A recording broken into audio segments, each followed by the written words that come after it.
If you're wondering whether Asana or Sunsama is the better productivity tool for you, you're in the right place.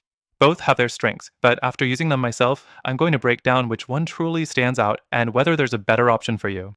First off, let's talk about Asana. It's one of the most popular project management tools out there, with a sleek interface and robust features.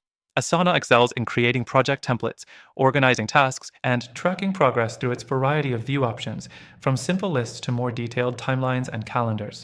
It's built for teams who need detailed project planning, making it ideal for larger projects with lots of moving parts.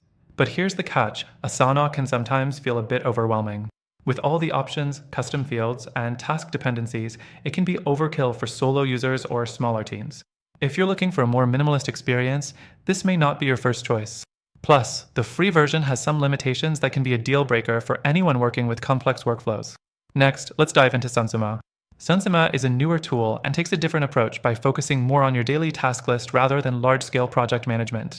Its main feature is the Daily Planner, which integrates tasks from various apps like Asana, Trello, or even your email into one consolidated view. It's great for personal productivity, offering a streamlined, Zen-like interface that helps you focus on the most important tasks for the day. But the downside? Sunsama doesn't offer as many advanced project management features as Asana. You won't find those complex project views like timelines or boards here. It's a simpler tool, but it's also less flexible for bigger teams or anyone needing extensive project tracking. If you're running a large team or managing multiple projects, you may find Sunsama a bit limiting. The third thing to consider is pricing.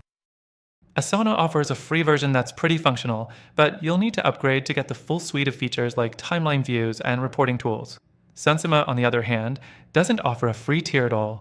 Its pricing is straightforward, but you'll need to pay right from the start if you want to access its daily planner features. Now, the fourth thing, integration. Asana integrates with almost everything: Google Drive, Slack, Microsoft Teams, you name it. It's really built for teams that need to stay connected across different platforms. Sunsama is more selective in its integrations, but focuses on making those it does have, like with Google Calendar, work seamlessly. So, which one is right for you? If you need something comprehensive and you're working on large projects, Asana is the tool to go for.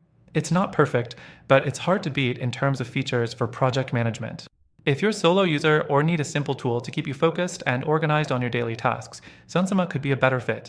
But if after trying both of these, you still feel like there's a better option out there, one that combines the best of both worlds, I've got you covered.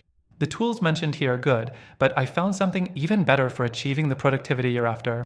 So, if you want a more streamlined experience with a free trial, click the first link in the description.